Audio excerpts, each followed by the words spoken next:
vimos que, em regra,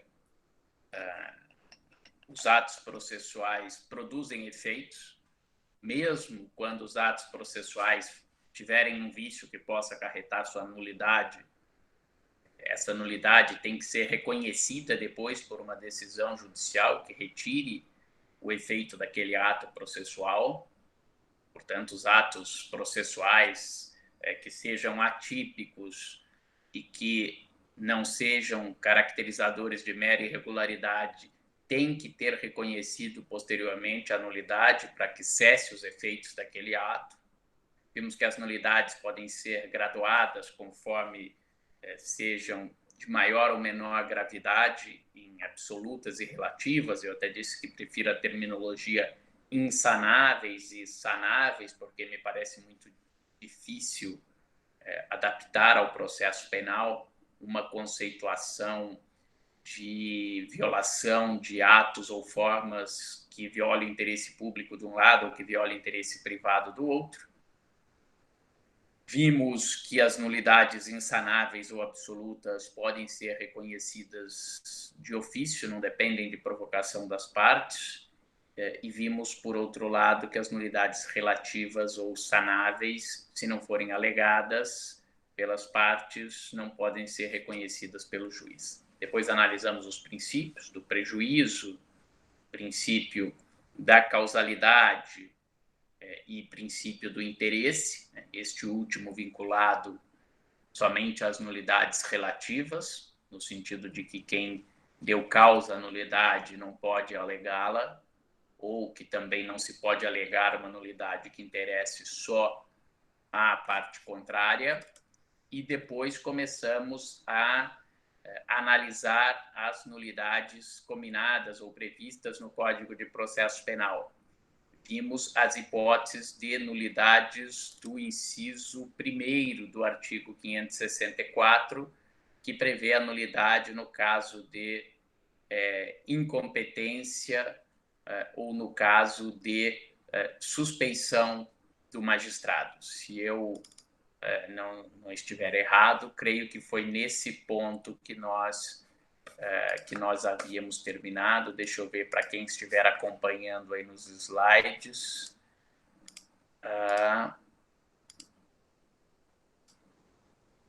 Acho que foi isso que nós terminamos no slide 12, e na aula de hoje vamos começar a partir do slide 13, certo?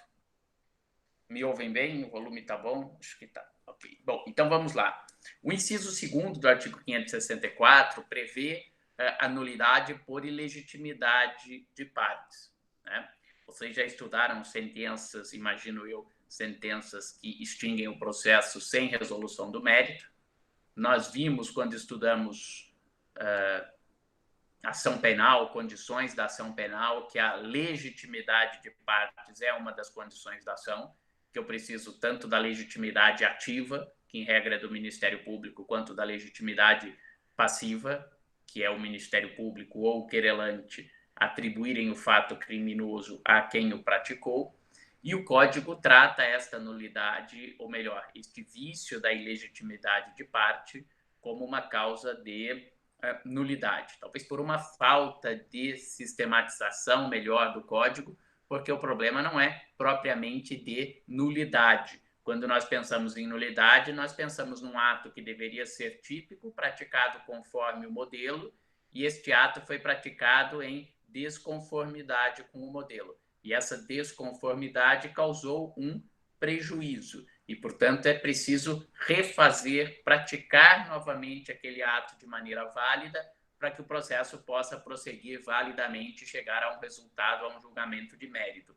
O que nós temos nos casos de legitimidade de parte não é uma situação em que o ato precise ser refeito. Aquele processo deve ser extinto sem julgamento do mérito. Se o juiz perceber, inclusive, de plano, já com o oferecimento da denúncia ou queixa, a ilegitimidade de parte, o que ele deve fazer é rejeitar liminarmente aquela denúncia ou aquela queixa. Mas o Código trata a situação como hipótese de nulidade.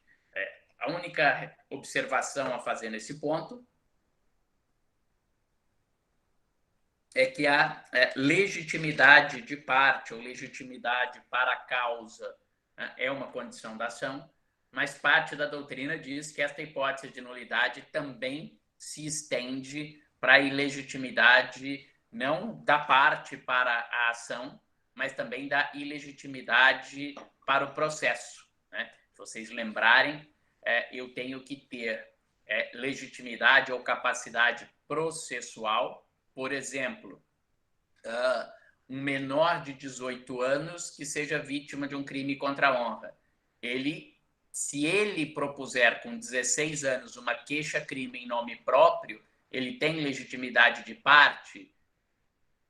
Vejam, pode parecer contraintuitiva a resposta, mas legitimidade de parte ele tem. Ele foi o ofendido. Mas como ele é menor de 18 anos, ele não tem legitimidade para o processo.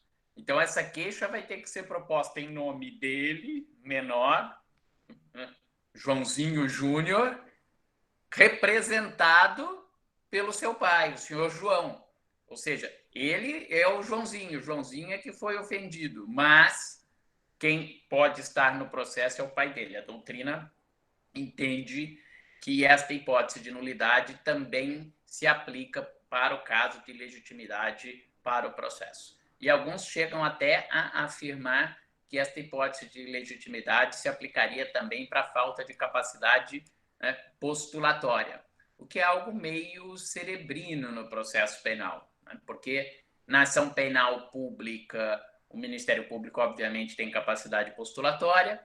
Na ação penal privada, seria a hipótese de que uma pessoa capaz, maior de 18 anos, propusesse uma queixa-crime sem ter capacidade postulatória, sem ser advogado, né? Esta talvez seria a única hipótese. Mas, de qualquer forma, se isso acontecer, parte da doutrina também defende que se aplicaria aqui a mesma hipótese de nulidade. Tudo bem? Podemos prosseguir? Ok. Então, vamos lá. Vimos o inciso primeiro, o inciso segundo, e agora eu chamo a atenção de vocês, até porque depois nós vamos comparar com o inciso quarto. O inciso terceiro estabelece que haverá nulidade por falta das fórmulas ou dos termos seguintes. E aí vem um rol de alíneas que nós vamos estudar na sequência, mas observem, aqui a expressão termo é usado como sinônimo de ato. Então, em algumas alíneas nós teremos certas formalidades e em outras alíneas nós teremos referências a alguns atos processuais. Então, aqui, em verdade, a nulidade vai decorrer deste ato não ter sido praticado, né, no processo, né? É diferente do inciso 4º, que nós vamos ver na sequência, que diz quando faltar formalidade essencial ao ato. Então, desde já, faço essa seguinte diferença. Uma coisa é faltar o ato em si, ou não observar uma formalidade prevista pela lei. Outra coisa, desculpa, é faltar o ato ou o termo em si. Outra coisa é faltar apenas uma forma essencial do ato. Tá bom? Então, vamos lá. A linha A trata, pelo menos hoje, de 3 coisas. Por falta da denúncia ou da queixa e da representação, e nos processos de contravenção penal, pela portaria ou auto de prisão em flagrante. Vamos começar pela parte final, que é mais fácil. Antigamente, quando o Código foi feito, os processos das contravenções penais poderiam se iniciar por portaria da autoridade policial ou pelo próprio auto de prisão em flagrante. Vejam, não é que se iniciava a persecução penal, a investigação. Antigamente, nas contravenções penais, o processo se iniciava por ato da autoridade policial, né? Obviamente, isso não foi recepcionado pela Constituição de 88, que estabelece que a ação penal é privativa do Ministério Público. Portanto, esta situação não existe mais. Então, nós temos falta da denúncia ou queixa, duas formas de exercício da ação penal, ou falta da representação. Lembram-se dos crimes de ação penal de iniciativa pública condicionada à representação do ofendido?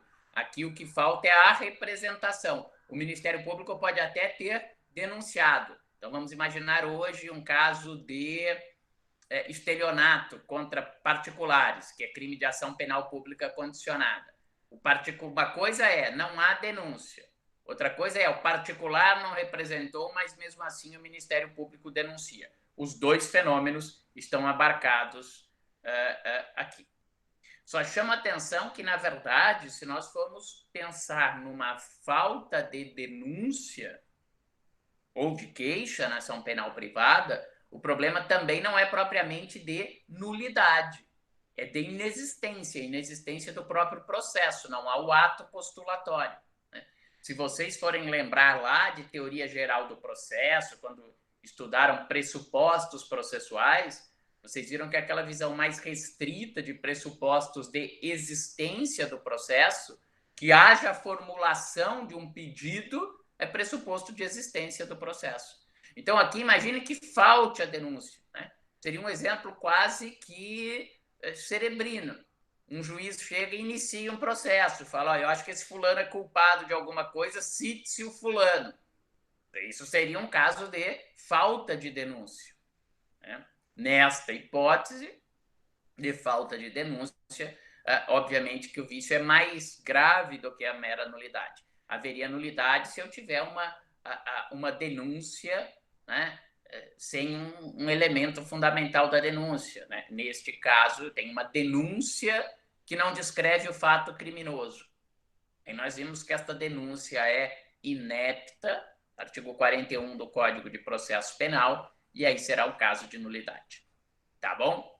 Apenas relembro aqui que quando nós estudamos ação penal pública condicionada,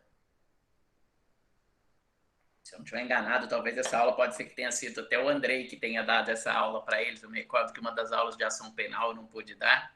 A ação penal, quando ela é condicionada, em regra, ela é condicionada à representação do ofendido. Eu dei um exemplo agora, estelionato, crime de ameaça, lesão corporal dolosa leve, mas há alguns casos no Código Penal que a ação penal é condicionada à requisição do ministro da Justiça, que é uma outra condição de procedibilidade.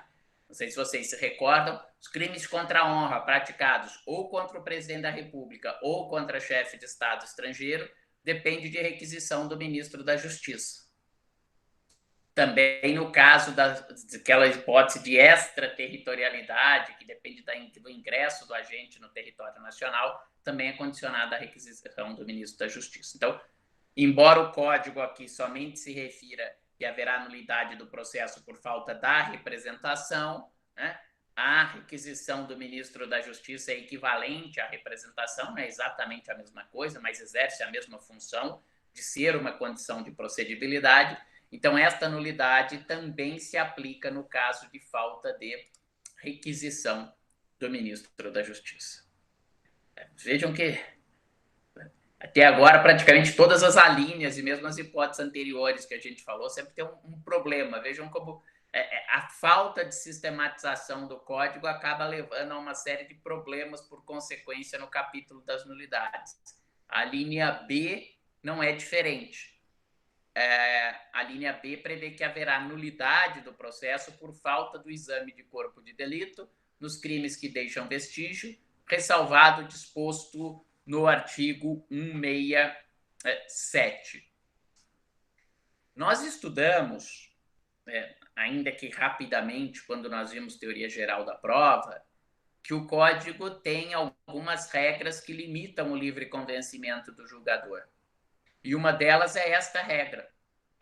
Alguns dizem que ela é uma reminiscência do sistema da prova legal, mas, de qualquer forma, para o legislador, nos crimes que deixam vestígio, nós estamos falando aqui de vestígios materiais, num homicídio, há um cadáver, na lesão corporal, há a ferida no corpo da vítima, no crime de incêndio, eu tenho lá coisa queimada ou destruída, na falsidade documental, eu tenho lá o documento rasurado, falsificado.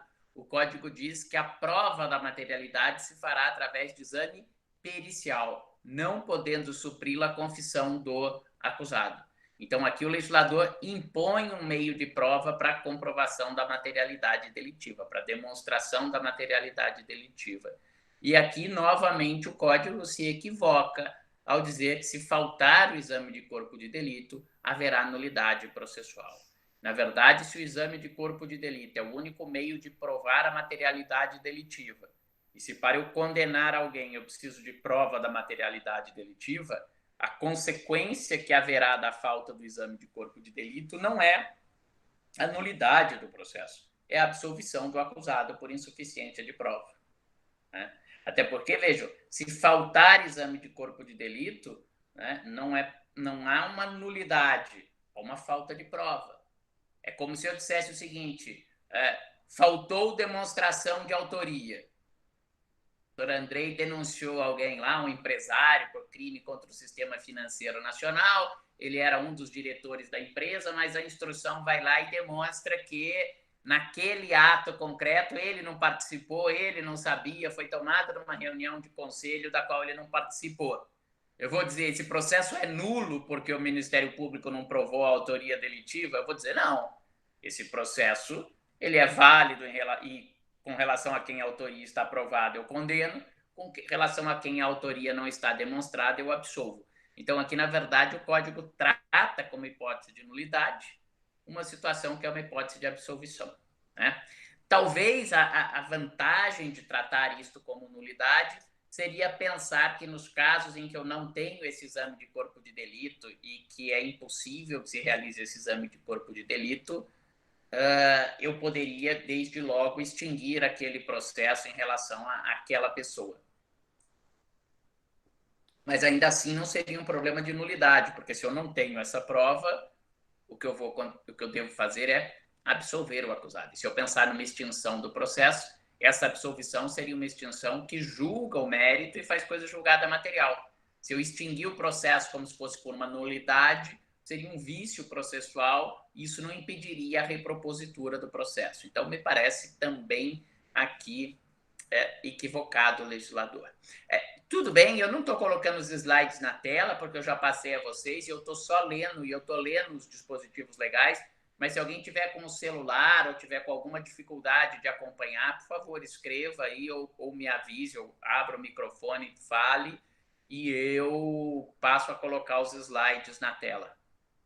Tudo bem? Então, vamos lá. A linha C também trata de duas coisas.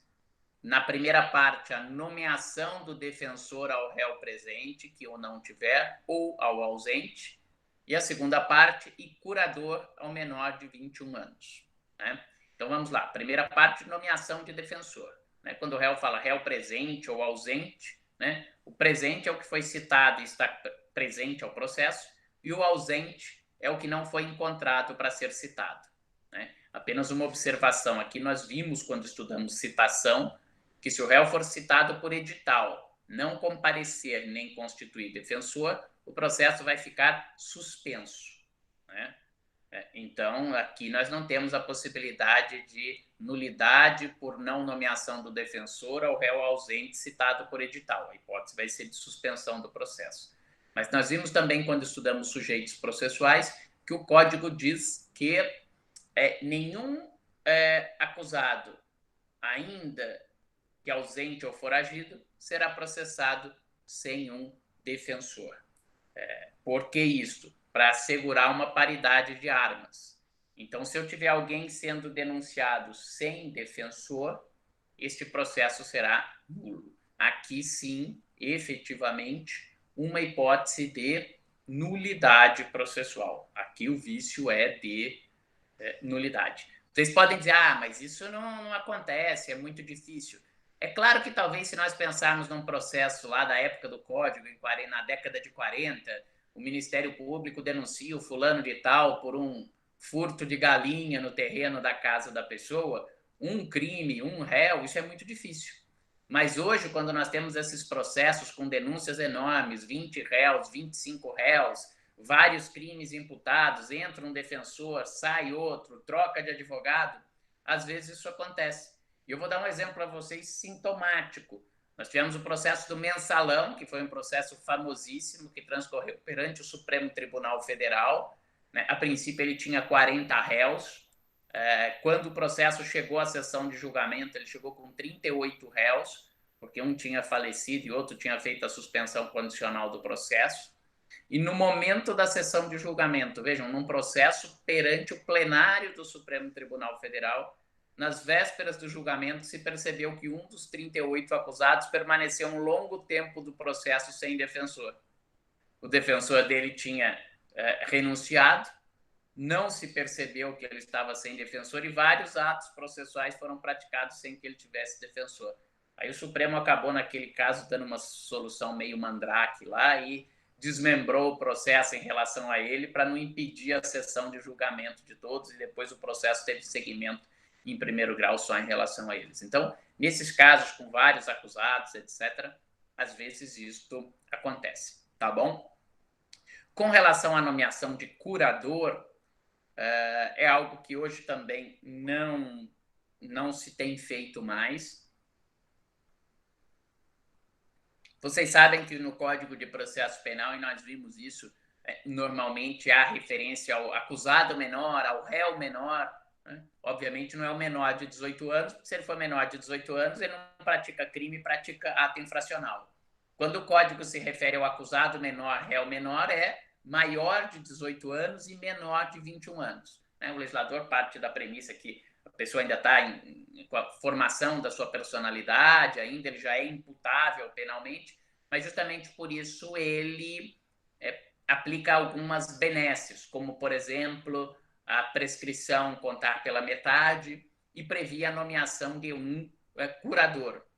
Com o tempo, isso entrou em desuso, primeiro porque o Supremo Tribunal Federal passou a entender que se o réu tivesse defensor, vejam vocês, defensor dativo, a falta de nomeação de curador não causava nulidade ao processo. Ora, se isto vale para o defensor dativo, que é um defensor que o próprio juiz nomeou ao acusado, não é um defensor de confiança do acusado, quanto mais se o réu tivesse um procurador, um defensor da sua escolha. E como nós acabamos de ver no inciso anterior, que ninguém pode ser processado sem defensor, então ou o réu tinha que ter defensor dativo ou defensor constituído. Com defensor dativo ou constituído, o defensor fazia as vezes de um curador. Mas, além disso tudo, né, o Código de Processo Civil, em 2002, veio a estabelecer a maioridade plena, a capacidade civil plena aos 18 anos e não aos 21 anos, como era no Código de 16. É verdade que o Código Civil tem um dispositivo nas regras transitórias, no artigo 2043, que diz que os regimes dos Códigos Civil e dos demais leis são independentes. Mas a jurisprudência se posicionou no sentido da desnecessidade de nomeação de curador. Então, verdadeiramente, da linha C, o que nós temos é que se um réu for processado sem defensor, esse processo será um processo nulo. Tá bom? Gustavo? Oi, Andrei. É só um ponto, essa questão da ausência do defensor acontece bastante também. 2 pontos que eu já vi muito alegar é a defensor que está com a OAB suspensa ou cassado. Também em questão de defesa insuficiente, você até pôs no slide. Defesa insuficiente, principalmente em júri, né? Eu acho que aqui também, né, que enquadra, né? Bem lembrado, Andrei. Essa é uma discussão, e acho que ela era uma discussão até mais aguda, Andrei, na época do Código Civil de 73, do Código de Processo Civil de 73. Porque o Código de Processo Civil de 73 tinha um dispositivo que dizia que o advogado poderia postular sem procuração, mas se ele não juntasse depois, o ato era inexistente. Então, isso ainda fortalecia. Mas o que o Andrei está falando, para quem não está familiarizado, se um advogado cometer infrações ético-disciplinares, ele pode sofrer sanções do Tribunal de Ética e Disciplina da OAB. Entre estas sanções está a suspensão do exercício da atividade profissional por algum tempo. Ele pode ter advertência, ele pode até ter cassado a sua inscrição na Ordem dos Advogados do Brasil, mas a cassação não é tão comum, a suspensão não é raro, né? Mas é muito difícil que o juiz, por exemplo, fique sabendo que aquele advogado constituído está com a sua OAB suspensa por um determinado período. Ele teria que, a cada processo, a cada ato, entrar lá no site da OAB, o que é inviável. E, às vezes, né, o que acontece é que depois o próprio defensor ou o acusado vai lá e alega, durante um período do meu processo eu estava com o meu defensor, mas ele estava com a OAB suspensa. Os tribunais não vêm reconhecendo essa nulidade, né? E, ao meu ver, corretamente. Corretamente porque a finalidade da... Pode parecer estranho alguém que é conselheiro da ordem falando isso, mas, do ponto de vista processual penal, a finalidade do defensor é assegurar a paridade de armas ao seu cliente. O fato dele estar com a sua OAB suspensa por uma punição administrativo-disciplinar, isso poderia, ao meu ver, até ensejar uma punição mais grave para ele do ponto de vista disciplinar, porque ele estava com a OAB suspensa e ainda assim foi lá e praticou um ato processual, né? Mas do ponto de vista da capacidade técnica, me parece que é uma forçação de barra dizer, bom, enquanto ele estava com a OAB sem estar suspensa, ele era um bom advogado. Aí agora que ele fez alguma besteira e está com a OAB suspensa, ele passou a ter uma capacidade técnica muito pior, ele é um péssimo advogado. Então, realmente, aqui me parece, sem dúvida uma irregularidade, mas que nesse aspecto não chega a causar prejuízo. A outra coisa que o Andrei lembrou, e bem lembrado, é que no procedimento do júri tem uma previsão no artigo 497, se não me engano é no inciso 5º, que trata dos poderes do juiz-presidente do júri, que ele pode dissolver o conselho de sentença quando o réu estiver indefeso, né? Nós vimos que no procedimento do júri, a Constituição assegura a plenitude de defesa. E justamente porque no procedimento do júri, os jurados só decidem com base no que foi exposto a eles e os quesitos são formulados de acordo com o que a defesa sustentou, que eu tenho que ter uma defesa acima da média, uma defesa que explore todas as possibilidades defensivas. E então, diante disso, se eu tiver um advogado que, por exemplo, ele nega, vamos imaginar que eu tenha lá uma prova clara de legítima defesa e a tese do advogado seja uma negativa de autoria. Ele está deixando de explorar claramente uma possibilidade defensiva, né? Um advogado que chegue lá e fale, né, isso já aconteceu, olha, senhores jurados, quando a Defensoria Pública não estava ainda fortalecida suficientemente, então se nomeavam advogados particulares para atuar no caso dos réus, falou, olha, senhores jurados, eu estou aqui porque o meritíssimo juiz me nomeou, mas esse fulano é um criminoso, bárbaro, o que ele fez não tem o menor sentido, eu estou aqui, mas eu não concordo com o que ele fez. Um amigo que era promotor, que especificamente trabalhou num caso num júri no interior do Paraná, que aconteceu isso. Aí, quando o advogado começou a fazer esse discurso, né, provavelmente ele sabia o que ia acontecer, não devia ser tão ruim assim, ele não devia querer fazer aquele júri, realmente. O juiz foi obrigado a dissolver o conselho de sentença. Né? Se é um advogado que ele próprio diz que o réu é culpado, que o réu não merecia ser absolvido ou algo que o valha, esse réu está indefeso. Tá certo? Aqui sim, são realmente casos de nulidade. Tá bom? A linha E, aqui eu peço que vocês, até quem estiver acompanhando no slide, eu procurei separar e já justifico o porquê. Até agora, quando nós falamos sobre os princípios processuais e da diferença das nulidades sanáveis e insanáveis, eu disse a vocês que o artigo 472 ele diz quais nulidades são sanadas se não forem alegadas no momento oportuno. Lembram-se disso? E aí eu disse que o artigo 572 é um bom termômetro para nós mensurarmos, pelo menos à luz do Código, quais nulidades seriam absolutas e quais seriam relativas. Aquelas que estão mencionadas no 572 como sanáveis, em tese, seriam nulidades menos graves e, portanto, que eu poderia inferir que ela fere só um interesse de parte e seria relativa. E as que não estão mencionadas no 572, por serem insanáveis, seriam nulidades mais graves e que, portanto, eu considero que viola o interesse público. Por que eu estou chamando a atenção disso? Porque aqui é a primeira vez do rol que nós estamos vendo que aparece uma menção no artigo 572. Né? O artigo 572 fala: consideram-se sanáveis as nulidades do inciso 3º, letra E, segunda parte. Portanto, nós devemos concluir que a primeira parte do inciso da linha E, a nulidade é insanável. E a segunda parte da linha E, a nulidade é... Eu pulei a letra D. Oh, perdão, obrigado, Júlia. Eu pulei a letra D. Mas não importa muito, é Ministério Público. Brincadeirinha, Andrei. É, vamos lá. A letra D trata da nulidade do processo e ela também é insanável, porque o inciso, o 572 não menciona a linha D, por falta de intervenção do Ministério Público em todos os termos da ação por ele intentada e nos da intentada pela parte ofendida quando se tratar de crime de ação penal pública. Então, aqui, a hipótese é a falta de intervenção do Ministério Público, mas nós devemos distinguir dois tipos de ação penal, né?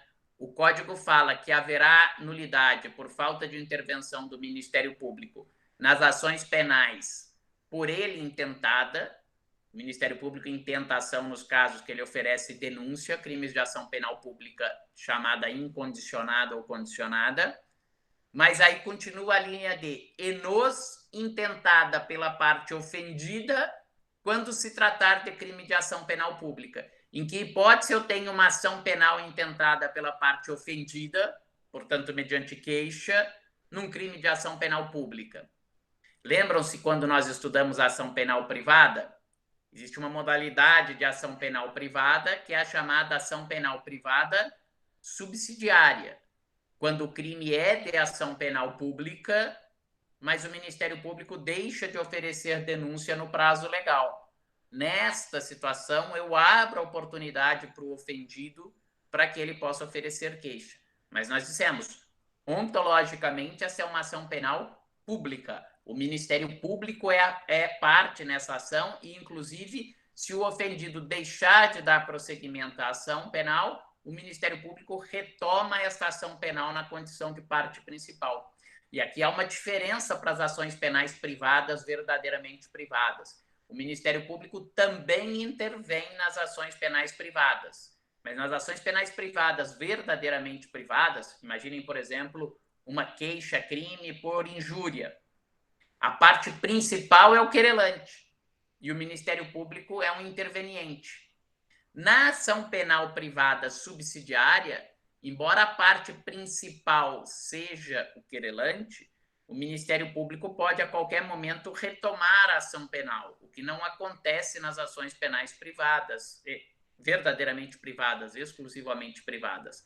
Então, esta é a distinção.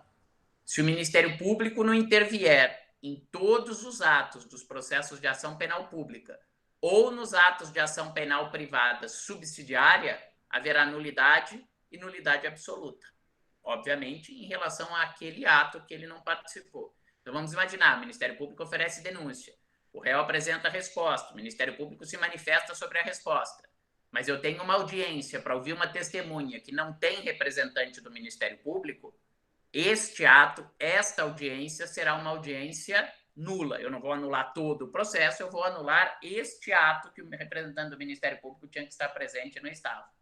Mas se foi uma audiência para ouvir uma testemunha de uma queixa-crime por injúria, aí nós não teremos um caso de nulidade.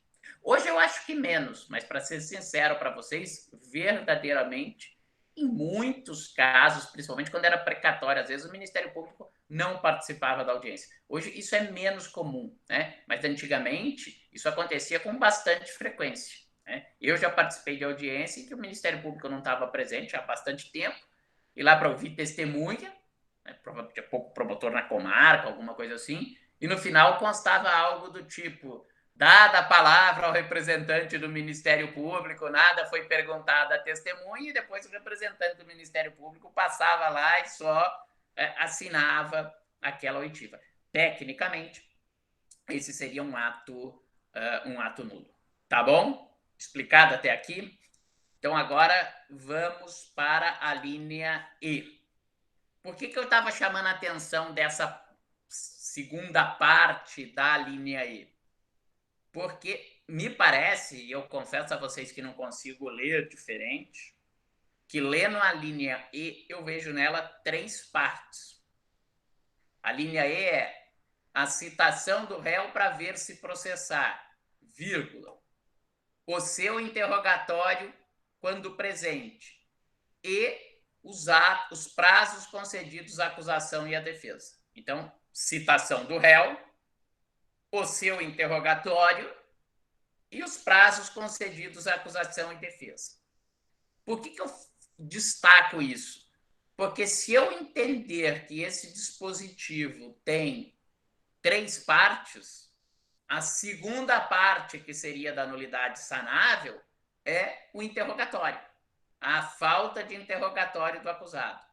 Mas boa parte da doutrina, e isso encontra eco na jurisprudência, lê o artigo E da seguinte maneira: a citação do réu para ver se processar e o seu interrogatório quando presente. Essa seria a primeira parte. Vírgula. E os prazos concedidos à acusação e à defesa. Essa seria a segunda parte. Por que se faz isso? É muito mais raro eu ter um processo sem interrogatório do que deixar de observar algum prazo da acusação e da defesa. E se eu disser que o que é sanável é a falta de interrogatório, toda vez que eu deixar de observar um prazo para acusação e para defesa, eu posso dizer que essa nulidade é sanável e que, se a parte não reclamou, o ato está convalidado. Agora, se eu interpreto que o que o Código trata como nulidade sanável é a falta de interrogatório, se eu deixar de abrir prazo para acusação e para defesa, esta nulidade não estaria na segunda parte, estaria na terceira parte, portanto, esta seria uma nulidade insanável. Deu para entender a divergência? Tudo bem? Então, a mim parece que o que o Código trata como nulidade insanável é a falta de interrogatório do acusado. Vocês poderiam dizer, poxa, mas interrogatório é algo tão importante. E hoje ele tem uma magnitude, eu diria, até muito maior. Mas nem sempre foi assim. No regime do Código não era assim. Basta lembrar para vocês, né, que antes de 96, se o réu era citado por edital e não era encontrado, o processo prosseguia, ele poderia ser condenado. O juiz nomeava um defensor, o processo prosseguia com uma defesa proforme e ele poderia ser condenado. Então, não se dava, assim, essa devida importância ao interrogatório. A Constituição elencou o interrogatório como ato de... fortaleceu a autodefesa do acusado, embora como ato disponível, né, assegurando ao acusado o direito ao silêncio, o que reforça, você tem o direito à defesa, embora não seja obrigado a exercê-lo, né? A ampla defesa foi assegurada durante todo o processo. Na Constituição anterior, a ampla defesa era prevista somente na instrução, e você tinha uma discussão se o interrogatório fazia parte da instrução ou não. Então, hoje me parece pacífico dizer que, por uma leitura constitucional do Código, o interrogatório, se deixar de ocorrer, também leva a uma nulidade absoluta. Mas a questão toda dessa interpretação diz respeito aos prazos. Eu vou dar um exemplo que acho que eu falei na aula passada, e foi um exemplo que caiu uma vez em concurso, que era a seguinte situação. Chega ao final da instrução, o Ministério Público e Defesa fala, juiz, esse processo aqui é muito fácil, muito simplesinho, nós não vamos apresentar alegações finais, tá bom? Eu concordo em abrir mão das minhas alegações finais e o defensor concorda em abrir mão das alegações finais dele. Pode dar sentença. O que o juiz fez? O juiz foi lá e, sem abrir os prazos, deu sentença. Aí, depois que o réu foi condenado, o que o defensor, cara de pau, fez? Foi lá e apelou e falou, não, a sentença é nula, porque não foi observado o prazo para a defesa para apresentar alegações finais. Aí você vai dizer, pô, que defensor cara de pau, hein? Que defensor malandro. Pô, é verdade, acho que o defensor é cara de pau, o defensor é malandro. Mas que juiz burro. Porque o juiz poderia dizer, não está na faculdade de vocês abrir mão ou não abrir mão desse prazo. Aí isso é ato do processo, eu tenho que abrir o prazo. Se você deixar de apresentar, você, Ministério Público, deixar de apresentar alegações no prazo, eu vou fechar para o corregedor, para que tome providências correcionais, vou fechar para o procurador-geral, para que designe outro promotor, você, defensor, idem, né? Então, me parece que essa é a melhor leitura da linha aí. Deu para entender? Ok? Vamos lá. Bom, a Pietra é meu termômetro aqui. Quando ela fala que entende, eu pressuponho que todo mundo entende. Está todo mundo com a câmera fechada, então, se por acaso alguém não entender, eu volto. Vamos lá. A linha F se faltar a sentença de pronúncia, o libelo e a entrega da respectiva cópia com o rol de testemunha nos processos perante o tribunal do júri. Aqui é fácil, porque o libelo era uma peça que existia no regime originário do Código e não existe mais a partir da reforma de 2008 do procedimento do júri. Então, o que sobrou aqui é faltar a pronúncia, que o Código chama erroneamente de sentença de pronúncia, né? Não é sentença, né? Ela é uma decisão. Nós vimos que o procedimento do júri, a primeira fase, pode acabar com pronúncia, impronúncia, absolvição sumária ou desclassificação. E dessas 4 decisões, somente a pronúncia é que faz com que o processo passe para a segunda fase, né?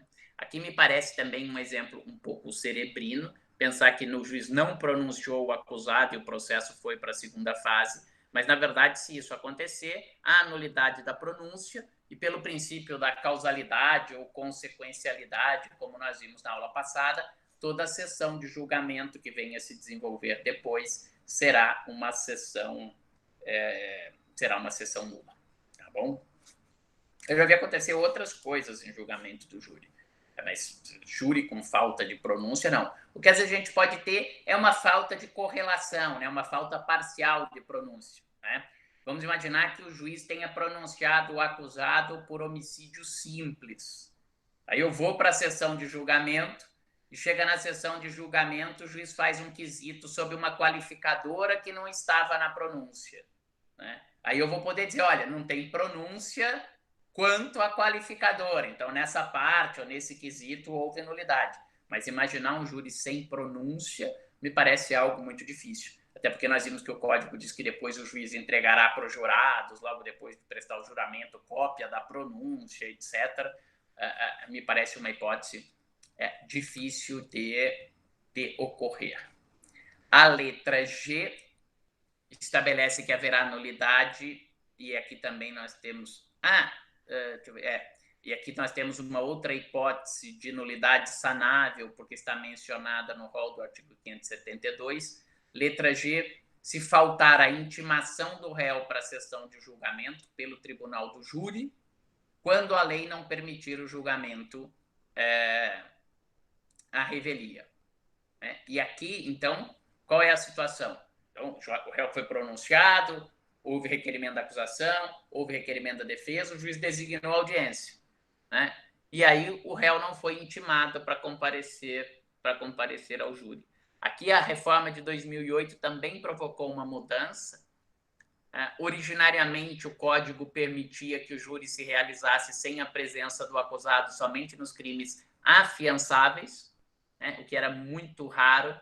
Nós tínhamos lá algumas modalidades de aborto, e os júris por aborto são raríssimos. Nós tínhamos algumas modalidades de aborto que o crime era afiançável. Fora daí, até 2008, o júri não poderia ocorrer sem a presença do acusado. Aliás, a pronúncia exigia a intimação pessoal do acusado. E vocês podem dizer, poxa, mas que besteira, então se o acusado não está presente, como é que eu vou pronunciar o acusado? E não é, vejo que por isso, não sei se porque eu gosto tanto de história, gosto de estudar a história do processo, a evolução da legislação, mas às vezes a gente entendendo o código e conhecendo a redação originária, ele tem uma lógica. Pode ser uma lógica perversa como aqui, mas tem uma lógica. Quando o código foi elaborado em 1941, havia uma modalidade de prisão preventiva obrigatória. O código dizia que o juiz decretará a prisão de quem for acusado a crime com pena máxima superior a 10 anos. Então, não é que a prisão é decretada se ele estiver ameaçando testemunha, se ele ameaçar fugir. Não, o juiz decreta a prisão preventiva. E homicídio simples ou qualificado, 98% dos casos de júri, a pena máxima era superior a 10 anos. Então, ou o acusado era preso em flagrante, ou o acusado tinha sua prisão preventiva decretada. Portanto, ele ia estar preso de qualquer maneira. Então, era fácil intimá-lo pessoalmente da pronúncia e depois era fácil intimá-lo pessoalmente da sessão de julgamento, né? Mas, com as reformas processuais, isso deixou de existir. Não há prisão preventiva obrigatória.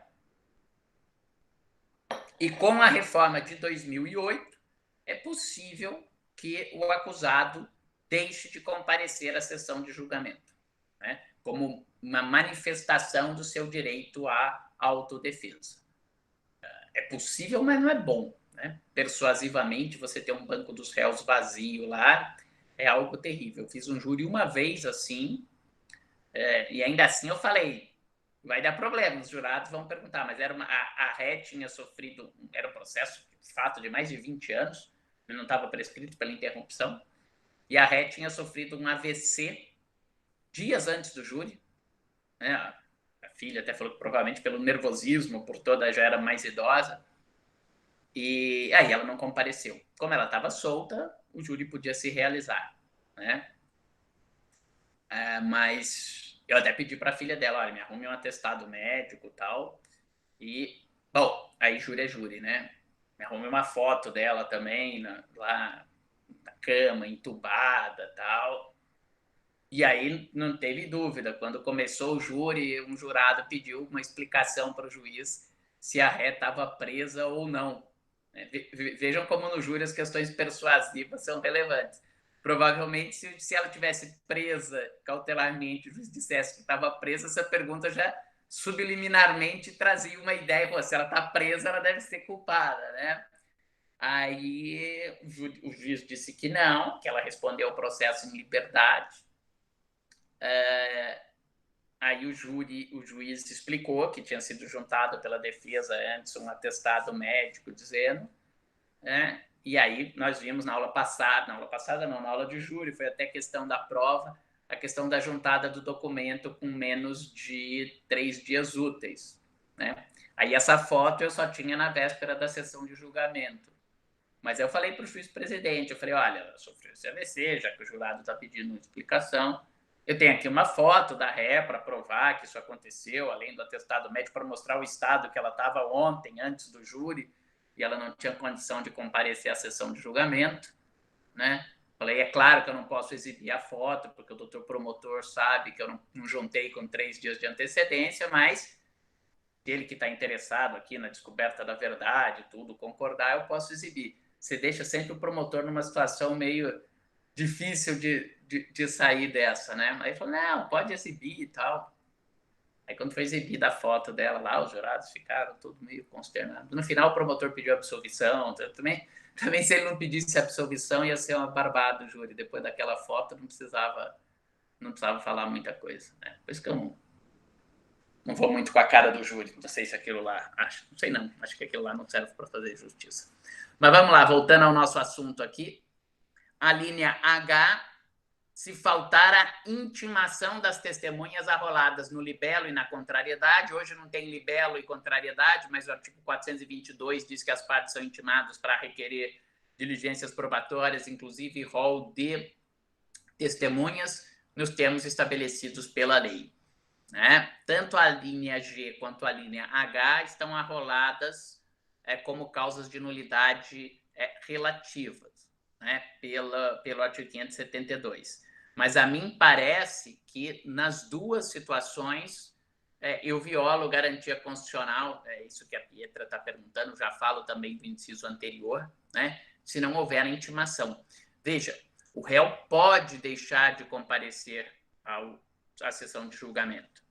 O réu e o Ministério Público não são obrigados a arrolar testemunhas, mas é um direito do réu comparecer à sessão de julgamento, estou falando da linha G, e é um direito das partes, né, do acusador e do acusado, arrolar testemunhas para a sessão de julgamento. Portanto, ao meu ver, eu tenho aqui diretamente uma violação ao contraditório na linha G e do direito à prova extraível de uma série de garantias constitucionais na linha H.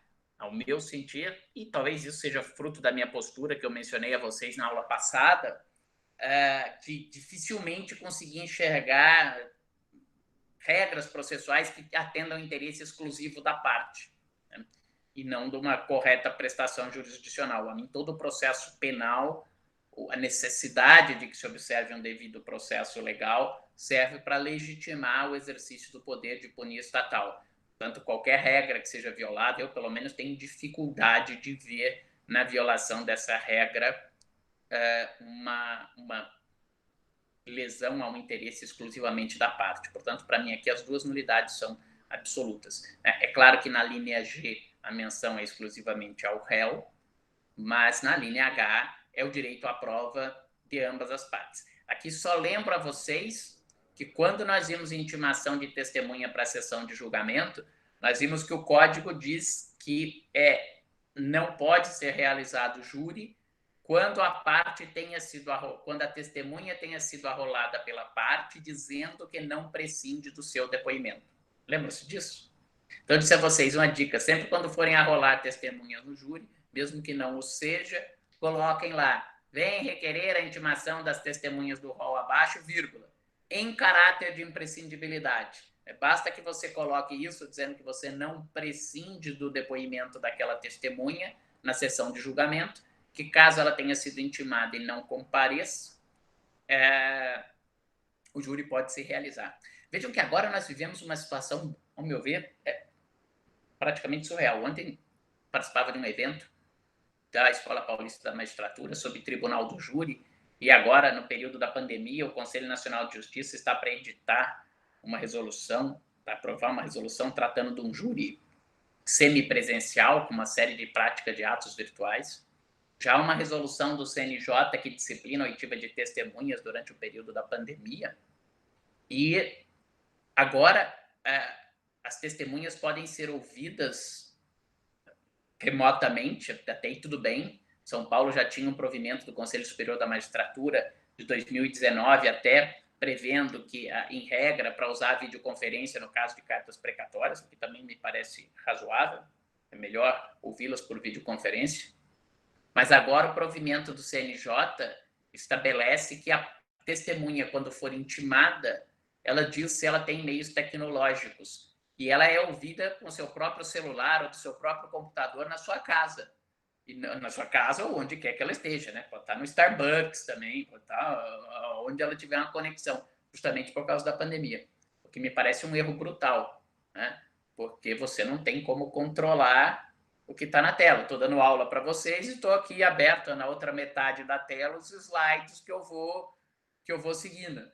Como é que você vai controlar se a testemunha não tem alguém do lado, não tem uma tela do computador que o advogado, que alguém preparou para ela, o que ela pode responder, o que ela não pode responder, o que ela tem que mentir, o que ela tem que afirmar. E agora, recentemente, eu tive um caso mais curioso ainda, que o juiz marcou uma audiência presencial no fórum, ia tomar lá as medidas sanitárias para realizar a audiência, uma audiência com 20 testemunhas, e disse assim: bom, mas as partes que tragam as suas testemunhas independentemente de intimação. A gente não consegue levar testemunha independentemente de intimação sem pandemia. Imagina na pandemia, eu, defensor, zero poder, ligo para alguém e falo: ô, Pietro, tudo bem? Tudo bem? Isso aqui é que eu arrolei você como testemunha num processo de um cliente meu. Então, você precisa ir lá no fórum quinta-feira às 14 horas. Ela vai falar: bom, mas eu recebi intimação de alguém. Não, de ninguém, mas eu estou dizendo que é para você ir. Ela falou: muito, você está dizendo, eu estou dizendo que eu vou ficar em casa, né? Não tem nenhum poder. Então, mas em períodos de normalidade, é direito da parte requerer a intimação das testemunhas, e se a testemunha for intimada e ela não comparecer tendo sido intimada em caráter de imprescindibilidade, o júri não pode se realizar. E em se realizando, será nulo. Tá bom?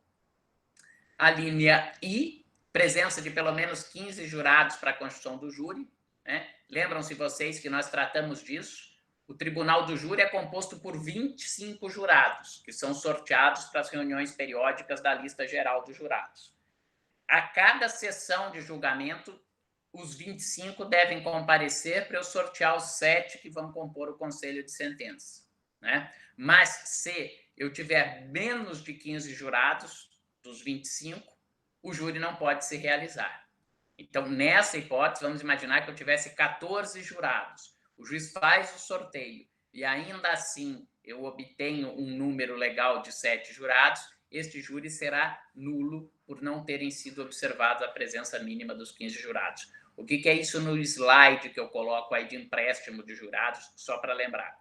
Aqui em São Paulo, lá na Barra Funda, acho que são 8 plenários do júri, que funcionam simultaneamente. Claro que para cada um dos plenários eu vou ter os seus 25 jurados que compõem o tribunal do júri do plenário 1, do plenário 2, do plenário 3, do plenário 4.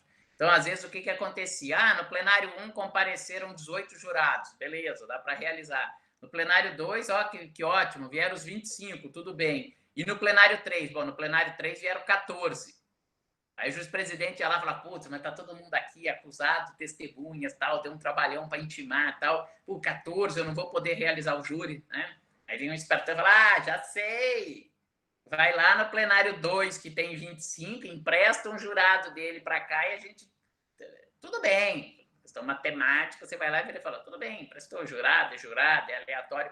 Mas não é tão simples assim, porque, por exemplo, quando eu tenho a lista dos 25 jurados, né, eu, pelo menos, analiso os 25, chamo o cliente, viro e falo, olha, você tem algum problema com algum deles, tem algum impedimento, ele é seu amigo, seu inimigo, até porque vocês lembram que nós temos 3 recusas peremptórias, né, e às vezes falam, putz, esse cara aí, olha aí, eu já fui namorado da esposa dele, ele não gosta de mim, melhor não deixar ele para o júri, não. Claro que não vai dar para você chegar para o juiz e falar, ele é suspeito porque eu fui namorado da esposa dele. Mas aí você vai lá e fala, não, sorteia o cara, fala, muito obrigado, agradeço a presença, mas recuso. Se você empresta um jurado, você não sabe quem é aquele jurado, de onde ele vem, né?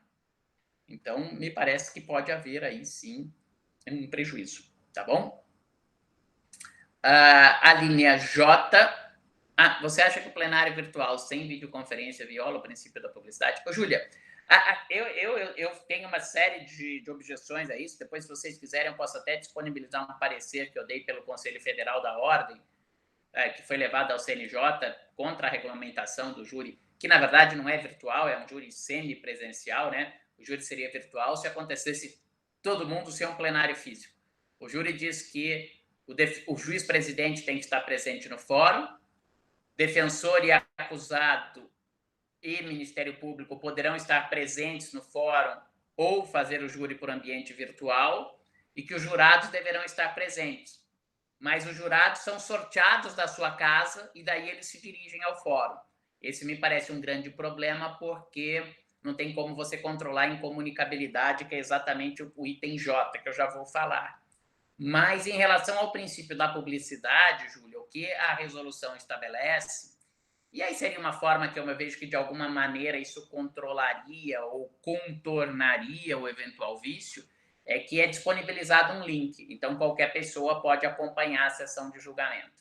Então, não é, vamos dizer assim, uma sessão secreta. Ela acontece a portas fechadas para o ambiente ficar controlado, né? Até porque eles usam a parte do que ficaria a audiência, né, o público, eles usam para os jurados ficarem lá, porque o conselho de sentença normalmente é um lugar apertadinho, assim, então não teria o distanciamento social, não, o distanciamento sanitário, aí no caso, adequado para os jurados, então não tem público, e também para evitar a contaminação do público. Mas o júri é transmitido, tem lá um link que transmite pela internet e tal, então publicidade eu acho que não seria problema. Mas, e aproveitando para falar da linha J, a incomunicabilidade me parece um problema. Nós vimos também quando estudamos o júri, desculpem, cada linha eu falo para vocês, nós vimos quando estudamos, mas na verdade a nulidade é a atipicidade, é o vício que causa prejuízo. Então nós temos que sempre relembrar qual é a regra para entender qual é o prejuízo.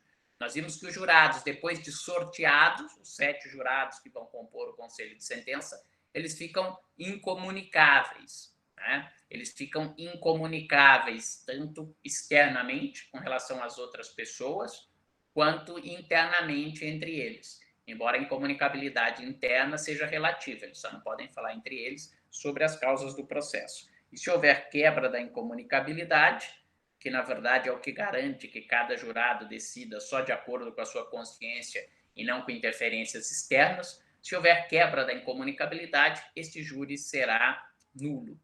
Então, por isso aí, Júlia, que eu disse que, ao meu ver, não é possível esse júri semipresencial da forma como foi disciplinado. O que se poderia fazer, essa foi a sugestão que eu dei no parecer, intima-se os 25 jurados, os 25 jurados comparecem à sessão de julgamento e, na sessão de julgamento, eu sorteio os 7. Porque do jeito que é, imaginem aqui em São Paulo, Se eu sorteio o jurado e falo, agora você vai se deslocar da sua casa até o tribunal do júri, às vezes eu vou levar 1 hora, 1 hora e meia. Como você vai controlar a incomunicabilidade? Que ele não vai falar com outra pessoa, que ele não vai dar um Google para verificar o que é aquele processo e poder se influenciar por notícias de mídia ou do que quer que seja. Isso sem falar algo que não é nem um pouco exemplo acadêmico, tal, que é o risco de ameaça a esse jurado. Né?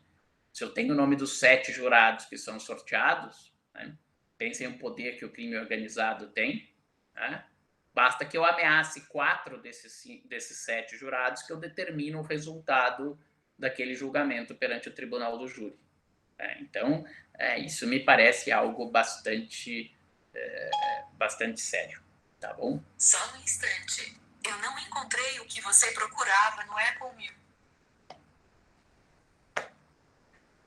Tudo bem com relação à incomunicabilidade? O plenário virtual, no caso, sem Júlia. Júlia, entendi. Plenário virtual que você está falando é plenário virtual do julgamento, não do júri. Agora que eu entendi. O plenário virtual para julgar recurso, é isso? Você tinha me dito, até agora eu lembrei, você que tinha me mandado e-mail para a gente conversar depois da aula, né? Tá bom. Então a gente conversa hoje, depois, na hora que acabar a aula, a gente continua aqui na sala, tá bom? Ok. Então vamos lá. Slide 22, a linha K, se faltarem os quesitos e as respectivas respostas. Né? Nós vimos que no tribunal do júri os jurados decidem por meio de quesitos, que são perguntas que são formuladas e eles recebem cédulas com as palavras sim e não, e eles decidem votando os quesitos com essas respostas sim e não. Né? E aqui vejam que há um parágrafo único no artigo 564 que estabelece que ocorrerá ainda a nulidade por deficiência dos quesitos ou das suas respostas e contradições entre essas. Chama atenção que nem a linha K do inciso 3º, nem o parágrafo único do artigo 564 estão entre as hipóteses de nulidade sanáveis. Então, o que isso significa? Que mesmo que faltasse um quesito, ou mesmo que um quesito fosse elaborado com redação deficiente, esta nulidade, ainda que não fosse alegada no momento oportuno, seria uma nulidade insanável. E você poderia alegá-la, por exemplo, só em razões de apelação, nós já vamos ver isso depois. Mas o que aconteceu? Sem dúvida nenhuma, a maior fonte de nulidades dos julgamentos pelo júri são os quesitos. Por incrível que pareça. Faz mais de 70 anos e as pessoas não aprenderam ainda a formular quesitos. Tanto que a reforma de 2008, um dos propósitos declarados da reforma do procedimento do júri foi a simplificação dos quesitos. E erraram de novo. Em alguns casos, nós vimos que simplificaram demais e ficou difícil de saber a vontade dos jurados. Mas aí entra aqui a chamada exegese salvacionista. Né? Então, os tribunais procuram, quando eles veem casos que o quesito está mal formulado, o que eles deveriam fazer? Quesito mal formulado, quesito deficiente. Parágrafo único do 564 prevê que se o quesito é deficiente, a nulidade. Parágrafo único do 564 não está no rol das nulidades sanáveis, portanto, o júri é nulo. Né? Anular um júri é um desperdício de atividade processual enorme. Não só porque o júri demora às vezes um dia, demora 2 dias, porque é difícil colocar todas as testemunhas no mesmo dia, intimá-las, todas comparecerem. Então, a jurisprudência tenta, de qualquer maneira, salvar os júris e não anular os tribunais do júri. Deveriam, com o mesmo afinco, tentar evitar que as nulidades aconteçam, mas é mais ou menos sempre um dos nossos defeitos de querer não atacar a causa, mas atacar a consequência. Então, já que acontece nulidade, eu dou um jeito aqui de fazer um truque do ilusionista e dizer que essa nulidade não é absoluta, era relativa, e se ela era relativa, ela tinha que ser alegada no momento que ocorreu, e se a parte não alegou no momento que ocorreu, eu deixo de reconhecer a nulidade por dizer que ela foi sanada. Isso me parece um procedimento claramente equivocado. Mas, de qualquer forma, sendo honesto com vocês, a jurisprudência não aplica esse parágrafo único como nulidade absoluta. Ela só considera absoluta a nulidade quando ela, e aí é um critério que a jurisprudência criou, quando a deficiência dos quesitos impede de compreender a vontade dos jurados. Mas veja, então só esclarecendo 2 fenômenos. A linha K, falta o quesito ou falta a resposta. Imagine, vamos pegar um exemplo que nós estudamos. A defesa sustenta em plenário uma desclassificação para crime culposo. Nós vimos que o Código prevê quesitos específicos para desclassificação. O juiz deixa de formular um quesito de desclassificação. Faltou o quesito. Ou o juiz faz um quesito, mas faltaram as respostas dos jurados. Isso é difícil de acontecer. Mas a segunda situação, não, a situação do parágrafo único, a deficiência na formulação dos quesitos.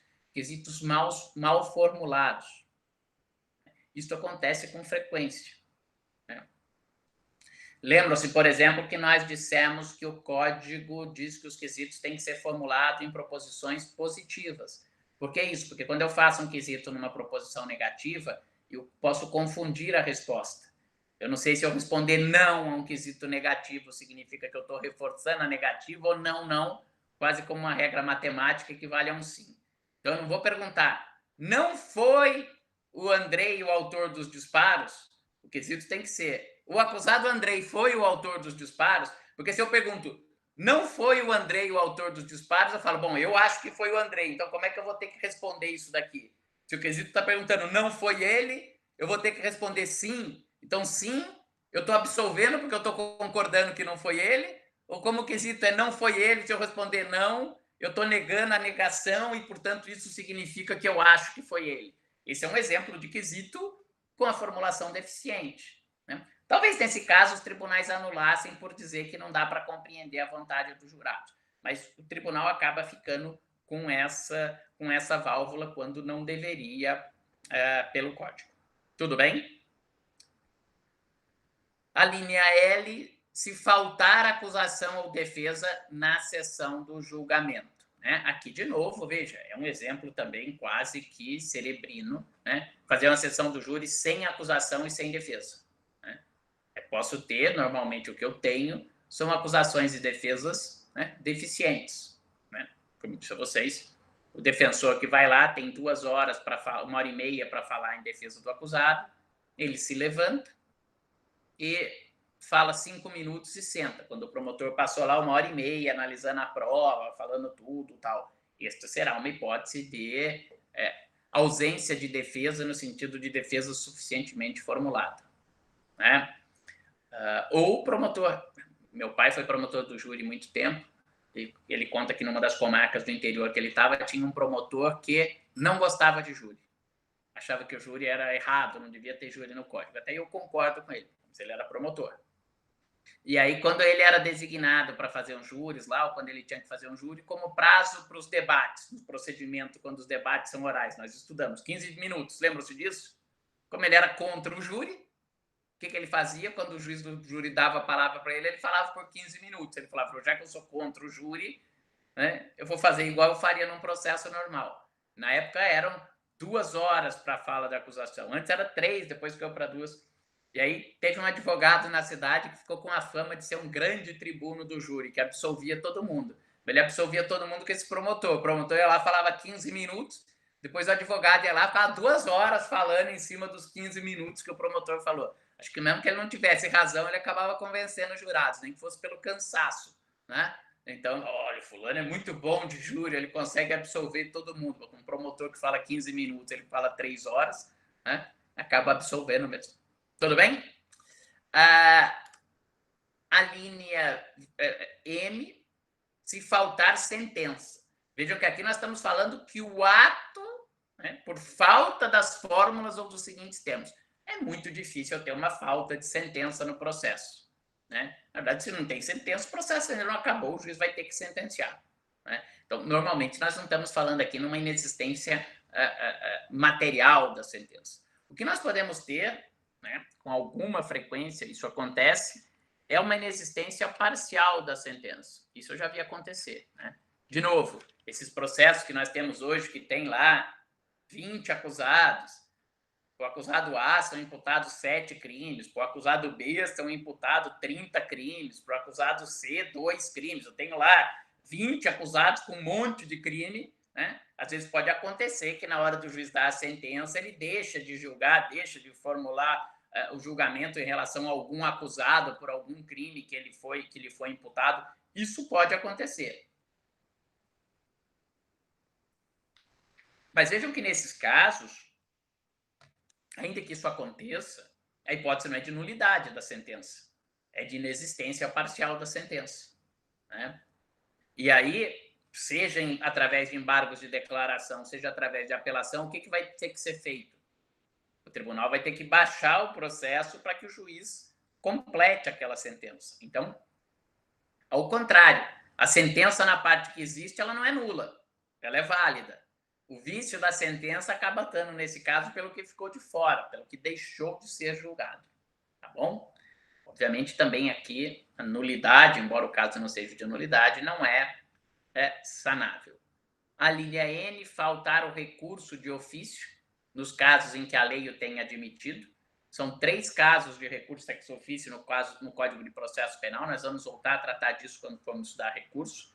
Da sentença que concede o habeas corpus, e aqui é sentença mesmo, porque o recurso de ofício é quando o habeas corpus é julgado pelo juiz em primeiro grau.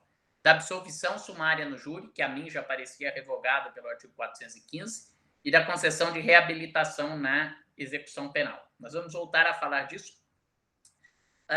Já havia uma forte corrente no sentido de que os recursos ex officio não tinham sido recepcionados pela Constituição de 88, pelo processo acusatório, porque se o processo é acusatório, cabe às partes recorrer e não ao juiz recorrer de ofício. Mas, ainda assim, há casos em que esses recursos vêm sendo aplicados. Certamente, se for liberada a eficácia do artigo 3A do Código de Processo Penal, que fortalece o modelo acusatório e veda as iniciativas de ofício do juiz, essa discussão vai ser reforçada. Mas, de qualquer forma, o Código prevê nulidade se faltar esses recursos de ofício, né? Na verdade, não é nulidade da falta do recurso. O que vai acontecer é que a nulidade existirá daquela certidão de trânsito em julgado. E vamos imaginar que eu entenda que o recurso ex officio existe. Aí o réu foi absolvido sumariamente. Ou foi concedido o habeas corpus. O que teria que acontecer? Essa decisão teria que ser automaticamente submetida ao reexame do tribunal. Portanto, ela jamais poderia transitar em julgado sozinha. Ou porque a parte teria recorrido, ou se a parte não recorresse, o juiz recorre de ofício. Mas vamos imaginar que a parte não recorra. Aí, se eu certificar nos autos que transitou em julgado, essa certidão é que será nula.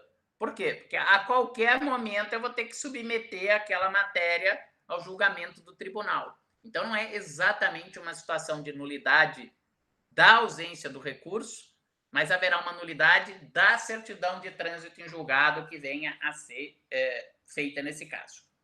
E, por outro lado, não haverá nulidade se houver recurso voluntário da parte, né? Aqui é um exemplo muito bom de ausência de prejuízo. Se a parte recorreu de ofício, a matéria foi... Desculpa. Se a parte recorreu voluntariamente, a matéria acaba sendo submetida ao tribunal. Portanto, não há nulidade, não há nem necessidade do recurso de ofício. Bom, isso aqui é o que eu já tinha falado, que, na verdade, o que não ocorre é o trânsito em julgado. A linha O, falta de intimação nas condições estabelecidas pela lei para a ciência de sentenças e despachos de que caiba recurso. Aqui também é uma nulidade absoluta. Nós vimos que o contraditório é composto por informação e reação. Se eu tenho algum ato processual que é recorrível, para que eu possa recorrer, eu preciso saber que aquele ato existe. Para que eu saiba, eu tenho que ser intimado. Então, aqui a lei prevê a nulidade da falta de intimação para a ciência de sentenças ou outros atos que admitam recurso, né? Na verdade, se eu não tiver a intimação, o que acontece é que o prazo recursal não começa a fluir, porque ele tem como termo inicial a intimação, e se ele não flui, não haverá trânsito em julgado, né? Mas a nulidade aqui não será exatamente... Ou melhor, a nulidade é causada pela falta de intimação, mas o que vai ser nulo, novamente, será uma certidão de que aquilo transitou em julgado. né? Esse foi um caso muito comum e que acabou até tendo uma mudança na jurisprudência do STJ, numa típica jurisprudência defensiva. As defensorias públicas, assim como o Ministério Público, têm a prerrogativa de serem intimadas pessoalmente, e era comum que não houvesse a intimação pessoal da Defensoria Pública dos acórdãos dos tribunais. Não da sentença de primeiro grau. Da sentença de primeiro grau era comum. Mas quando o tribunal julgava a apelação, não era comum que houvesse a intimação pessoal do acórdão. Do Ministério Público sempre há, mas das defensorias públicas não haviam. E aí as defensorias públicas começaram a pegar processo, às vezes que o tribunal tinha julgado há 10 anos, e olhavam lá e falavam, mas aqui não teve intimação pessoal da defensoria. Se não teve intimação, o prazo não começou a correr. Se o prazo não começou a correr, aquela certidão de trânsito em julgado é nula. Então, as defensorias começaram a entrar com habeas corpus no STJ, com essa tese, que é uma tese correta, e reconhecendo a nulidade. O que acontecia é que, muitas vezes, e nos recursos que tinham muito tempo, reconhecer essa nulidade da certidão do trânsito em julgado implicava extinção da punibilidade.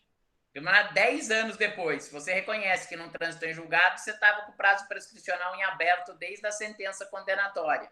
E o tribunal acabava tendo que declarar a nulidade e, ao invés de intimar para que a defensoria recorresse, acabava declarando extinta a punibilidade. No final, o STJ acabou revertendo a sua jurisprudência, dizendo que isso não era sempre nulo, que teria que a defensoria demonstrar um prejuízo e que se a parte só foi alegar isso muitos e muitos anos depois é porque provavelmente não houve o prejuízo, o que não me parece uma posição necessariamente correta, se nós levarmos em conta que a grande maioria dos réus são réus pobres e sem uma defesa constituída. Muitas vezes a não alegação disso não é porque isso não me causou prejuízo, é porque realmente a pessoa não tinha quem defendê-lo. Tá bom? A linha P, no Supremo Tribunal Federal e nos tribunais de apelação, né, entendam-se hoje tribunais de justiça e tribunais regionais federais, o quórum legal para julgamento. Os regimentos internos estabelecem quórums mínimos para julgamento. Se eu tiver uma sessão de julgamento realizado sem esse quórum mínimo, aquele julgamento será nulo. O Código não fala do STJ, mas, obviamente, a regra se aplica ao STJ. O Código não fala do STJ porque, em 1941, não tinha STJ. O STJ foi criado com a Constituição de 88. Agora, vejam, inciso 4. Lembram que o inciso 3º dizia que haverá nulidade por ausência das fórmulas ou dos seguintes termos. E aí vem esse rol todo que nós vimos. O inciso 4 diz por omissão de formalidade que constitua o elemento essencial do ato. Agora não é mais não há denúncia, não há representação, não há exame de corpo de delito, não há sentença. Não é este o vício do inciso 4. O vício do inciso 4 seria a denúncia, a representação, a citação, existe a sentença, mas este ato foi praticado com omissão de uma formalidade essencial. Abstratamente é fácil compreender a diferença das duas situações. Numa é falta o ato, na outra o ato foi praticado com omissão de formalidade essencial. Qual é a dificuldade? É que a lei não define o que é essencial e o que não é essencial de cada ato. Então, novamente, ela abre margem para um grande decisionismo. E o inciso 4, vejam a relevância da situação, o inciso 4 está entre as nulidades sanáveis. Então, com isso, eu dou uma brecha muito grande para que a jurisprudência trabalhe e escolha quando ela quiser, quando eu considero que o ato não existiu ou quando eu considero que faltou formalidade essencial. E se nós fôssemos levar isso a sério também, veja bem, essencial é algo sem o qual a coisa deixa de ser o que ela é, perde a sua substância. Se de fato algo é essencial e esse algo não existe, a coisa também não existe. Se eu falar o que é essencial no ser humano, essencial no ser humano é, sei lá, tua capacidade de pensar. Penso, logo existo. Eu falei, esse fulano aqui, ele é humano, mas ele não pensa. ele é um robô, por mais que eu queira dizer que a inteligência artificial, então, ele não é humano, ele é outra coisa. Dizer que a omissão de formalidade essencial é menos grave que a omissão do ato é quase uma contradição em termos. Eu até compreenderia se o código dissesse formalidade importante, formalidade relevante, mas se ela é essencial, sem ela o ato é um não ato. Nós vimos isso, por exemplo, quando a doutrina diz, vejam, a sentença dada por quem não é juiz. Lembra que eu falei para vocês que esse é um exemplo de ato inexistente? Ou a sentença que falta o dispositivo. Porque que, embora ela exista materialmente, eu digo que ela é um ato juridicamente inexistente. Porque falta a formalidade essencial do ato. Então, a mim é uma grande dificuldade interpretar esse capítulo das nulidades. Lembro que foi acrescido pelo chamado pacote anticrime um inciso 5º ao artigo 564, que estabelece que será nula a sentença em decorrência de decisão carente de fundamentação. Esse dispositivo, na verdade, veio a reforçar o novo parágrafo 2º do artigo 315, que trata das exigências de fundamentação. Nós falamos isso quando falamos da sentença, né? O artigo 315, parágrafo 2º, diz que não se considera fundamentada qualquer decisão judicial, seja ela interlocutória, sentença ou acórdão, que 1. Limitar-se a reproduzir os termos da lei, 2. Empregar conceitos jurídicos indeterminados sem dar concretude ao seu conteúdo, 3. Invocar motivos que se prestariam a justificar qualquer decisão, 4. Não enfrentar todos os argumentos deduzidos pela parte que possam levar a um resultado diferente, 5. Invocar precedente sem identificar por que ele se aplica ao caso, e 6, afastar precedente sem indicar por que eu faço a distinção que poderia permitir a sua superação. Então, o parágrafo 2º do 315 diz que sem isso o ato não é fundamentado, não se considera fundamentado, e o inciso 5º do 564 diz que haverá nulidade por carência de fundamentação, que são essas hipóteses do parágrafo 2º do artigo 315. Tá bom? Guilherme pergunta, professor, como assim recurso de ofício? Qual seria a finalidade dele? Interesse público? Bom, desculpa, Guilherme, eu passei sem ver tua pergunta, mas eu volto a responder aqui. É uma bizarrice, né? Se recurso é ato voluntário, não deveria existir recurso de ofício, até porque parece que é o juiz fomentando dúvidas. Não tem sentido o juiz recorrer de ofício, porque se o juiz recorre de ofício, seria como se ele próprio estivesse falando, olha, eu acho que a minha decisão está errada. Ao contrário, ele acha que aquela decisão está certa, porque se ele achasse que o certo era o contrário, ele não proferia aquela decisão. Mas veja mais, Guilherme, são todas elas hipóteses contra o réu. Então, o que aplica aqui, leia o seu interesse público num sentido de um interesse punitivo, né? Essa era a lógica do Código de 41. Né? O Francisco Campos, na exposição de motivos, fala que é hora de escogitar as indevidas garantias do acusado, etc. Então, eu tenho recurso ex officio da sentença que concede habeas corpus, portanto, reconhece a liberdade, mas não tenho recurso de ofício da decisão que denega habeas corpus, né? Eu tenho recurso ex officio da sentença, da decisão que absolve sumariamente o acusado ao término da primeira fase do procedimento do júri, mas eu não tenho recurso ex officio da decisão que pronuncia o acusado para a sessão do júri. E eu tenho recurso ex officio da decisão na execução da pena que concede a reabilitação. Lembram-se da reabilitação como instituto de direito penal?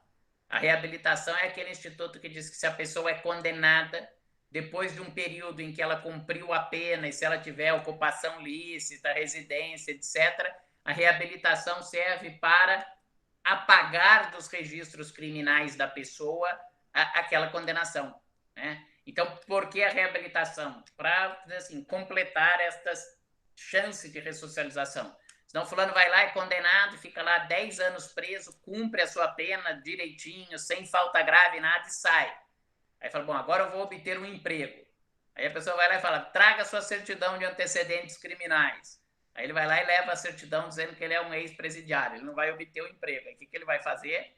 Vai voltar a cometer um outro crime. E aí a pena vai ser mais grave porque ele é reincidente. O Estado se apoderou de 10 anos da vida dele, não fornece para ele um ofício, e ele acaba cometendo um novo crime, a culpa é mais grave nesse caso. Né? Então, na verdade, o que o legislador estabeleceu nesses casos, e com paternalismo em relação ao punitivismo, são recursos ex officio. Né?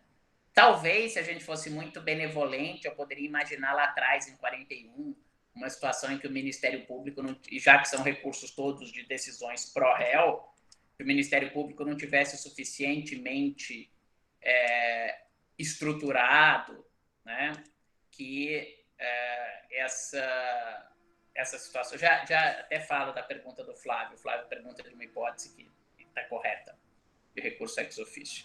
Talvez isso fosse razoável. Hoje, né, o Ministério Público está suficientemente estruturado.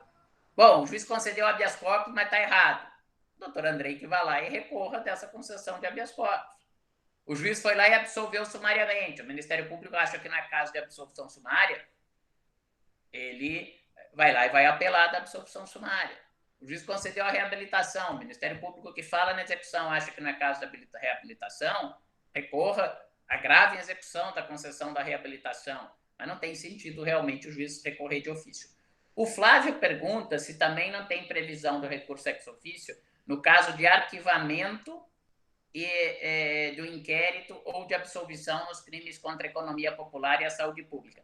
Tem, Flávio, mas isso não está previsto no Código de Processo Penal, está previsto na Lei dos Crimes contra a Economia Popular.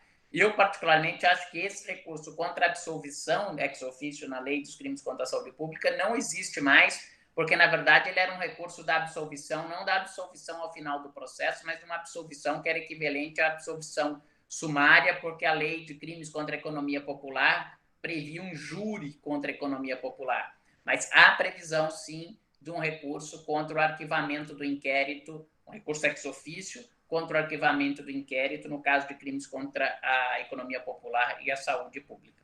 Tá?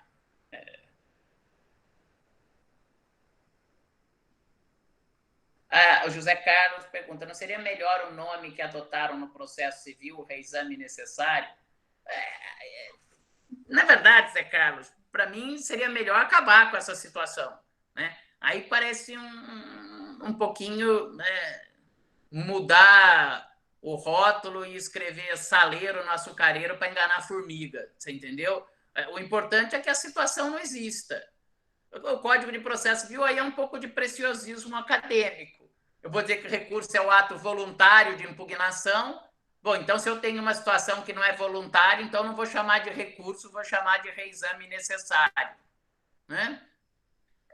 É só questão de nome. O importante é que essa situação não exista. Né? O processo tem partes, o juiz tem que ser imparcial. Se o juiz tem que ser imparcial, ele não tem que tomar iniciativa pró um lado ou outro, muito mais contra ele próprio. Portanto, não deveria existir recurso de ofício. Se a decisão foi proferida e ninguém atacou, porque provavelmente aquela decisão está certa. Se a decisão foi proferida e alguém acha que ela está errada, obviamente esse alguém não é o próprio julgador, quem acha que está errado que recorra. Né? Eu acho que o erro está muito mais na decisão, mas sim, tem autores, professora Ada, professor Magalhães, professor Scarance, no livro deles, por influência disso que você diz, falam, olha, isso aqui não é recurso ex officio, isso aqui é um reexame necessário. Tudo bem, mas é substancialmente a mesma coisa, ao meu ver, só mudando o nome, tá bom? Bom, vamos lá, vamos ver se a gente consegue acabar, se não der para esses 3 slides, falta alguma coisinha.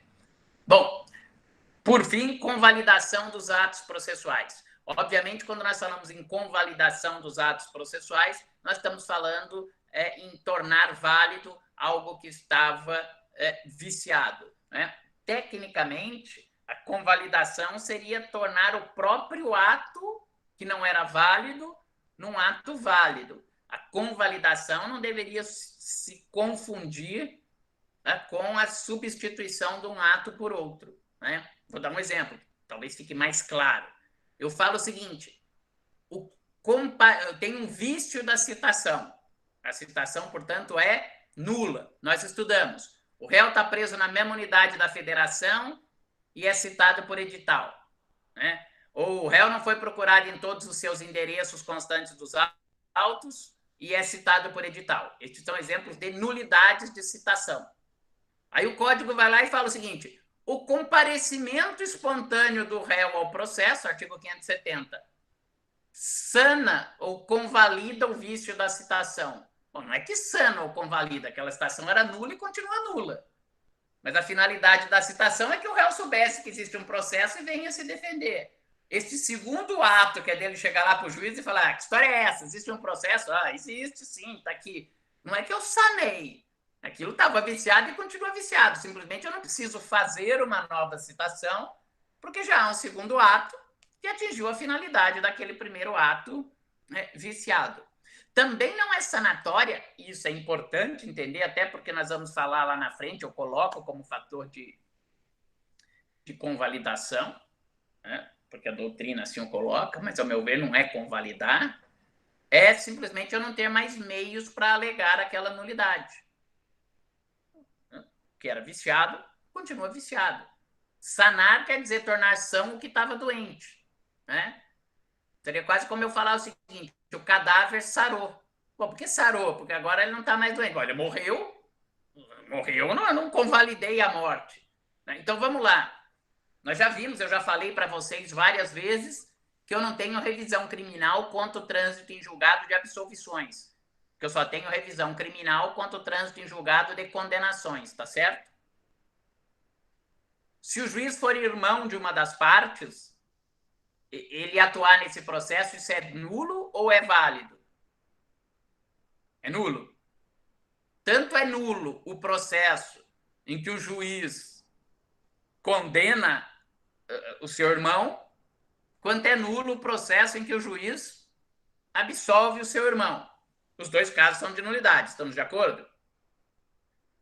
Só que se o juiz condena o irmão e transita em julgado, o que esse irmão do juiz pode fazer depois?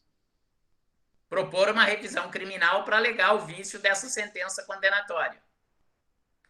Só que se o juiz absolve o seu irmão e a absolvição do seu irmão transita em julgado, o doutor Andrei pode fazer alguma coisa como representante do Ministério Público? Pode propor uma revisão criminal? Não. Então, isto sanou aquele vício? Aquele juiz deixou de estar impedido e aquela sentença deixou de estar nula? A mim parece que não. O que acontece é que, por uma escolha do sistema, por um design do nosso sistema processual, eu não tenho mais meios para atacar aquela decisão viciada. Então, a doutrina diz: fatores de convalidação. A preclusão é um fator de convalidação? Sem dúvida que sim. Se eu tenho uma nulidade relativa, eu tenho que atacá-la no momento oportuno. Se eu não ataco a nulidade relativa no momento oportuno, aquela nulidade se convalida. Aí sim, é aquele próprio ato que poderia ter sido declarado nulo se a parte tivesse alegado em tempo oportuno, ela não alegou, aquele ato se convalida. É fator de convalidação. A sentença de mérito também é um fator de convalidação? Por que ela é? Porque tem uma regra que não está no Código de Processo Penal, mas que está no Código de Processo Civil, que estabelece o seguinte: não será declarada a nulidade quando eu puder proferir uma sentença de mérito em favor de quem aquela nulidade prejudicou. Esse é o parágrafo 2º do artigo 282 do Código de Processo Civil. Então, veja, imagine o seguinte: eu vou lá e arrolo uma testemunha no plenário do júri em caráter de imprescindibilidade. Mesmo assim, o juiz vai lá e realiza o júri sem que a minha testemunha de defesa esteja presente. Essa sessão de julgamento é válida ou é nula? É nula. Só que mesmo sem a minha testemunha de defesa, o meu cliente é absolvido. Eu vou dizer o quê? Não pode absolver, eu vou anular o processo. Pô, o vício foi porque eu perdi uma oportunidade de produzir uma prova para eu ser absolvido. Mas se mesmo sem aquela prova eu puder absolver, eu absolvo. Eu não vou declarar a nulidade. Então, é nesse sentido que eu digo que a sentença de mérito é sanatória da nulidade, entendam? A sentença de mérito que puder ser proferida favoravelmente à parte cuja nulidade poderia ser prejudicada. Eu só não falei, agora eu estou vendo aqui no slide, né, com relação à preclusão, eu tinha dito, né, que as nulidades do 572 consideram-se preclusas, mas é o 571 que estabelece o momento de alegar as nulidades. Peço mais um minuto da atenção de vocês e aí nós terminamos aqui. Tá bom? No procedimento comum ordinário, qual é o momento para alegar as nulidades? Nas alegações finais. Não vale no processo penal, uma regra do processo civil, que as nulidades têm que ser alegadas no primeiro momento, logo após elas ocorrerem. Isso é uma regra do processo civil, não é uma regra do processo penal. Então, é nas alegações finais. No procedimento sumário, que eu tenho debates orais. Nos debates orais, eu alego a nulidade. Tá? E no procedimento do júri, eu tenho que distinguir 3 momentos. Da primeira fase, eu sigo a regra, alegações finais. Nulidades posteriores à pronúncia, no momento em que é feito o pregão do início da sessão de julgamento. E nulidades que ocorram na sessão de julgamento, aí sim, tão logo essas nulidades ocorram. Então vejam que no júri é preciso ficar muito atento. Porque se eu tenho uma nulidade posterior à pronúncia, logo que as partes são apregoadas, você ainda está lá arrumando a beca, não sei o que, você já tem que alegar a nulidade.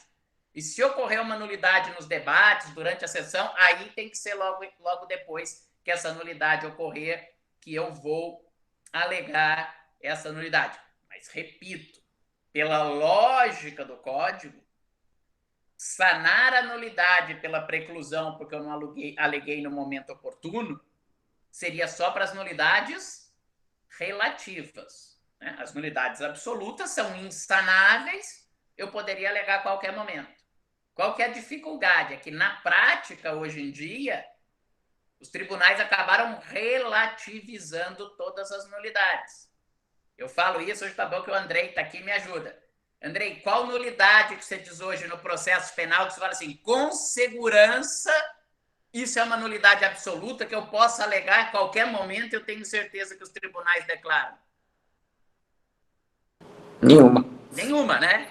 Nenhuma. Eu também penso assim e falo para os advogados do meu escritório isso. Então, com isso eu termino. Entendam, embora a ausência de citação, eu diria que ela seria uma nulidade absoluta, mas se o réu comparecesse, ele constituir um defensor, vão dizer que não causou nulidade, os tribunais sempre vão dizer o seguinte, ele tem as 2 válvulas, são a primeira é dizer que a parte não alegou e, portanto, precluiu, o que, em tese, deveria valer só para as nulidades relativas. E mesmo quando a parte alega, eles vão dizer que a parte não demonstrou prejuízo e que não há nulidade sem prejuízo, exatamente, João Carlos, Zé Carlos. E esse é o mantra das alegações de nulidades. Então, de verdade, se você tiver num processo penal, acho que o Andrei como acusação e eu como defesa, eu digo, se aconteceu algum ato que você acha que realmente vai te prejudicar, alega imediatamente. Aquela história antiga, não, porque o advogado vai plantar uma nulidade, vai plantar a nulidade, não vai colher nada, vai semear em terreno árido, porque os tribunais não vão reconhecer lá na frente. Né? Então, se aconteceu a nulidade, alega-se imediatamente essa nulidade. Você ainda tem alguma chance do tribunal reconhecer. Mas o vício de incompetência absoluta, não sei o quê.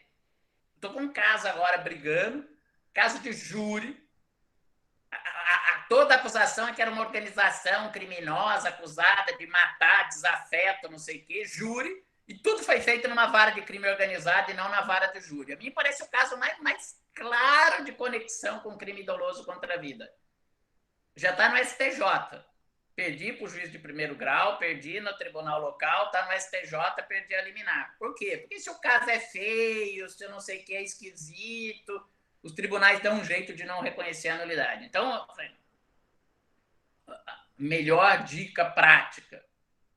sempre aleguem as nulidades. Essa história de dizer que a nulidade absoluta não precisa ser alegada, que o juiz vai declarar de ofício, que você pode esperar e só alegar no tribunal, na prática, isso hoje, de verdade, não existe e não dá certo.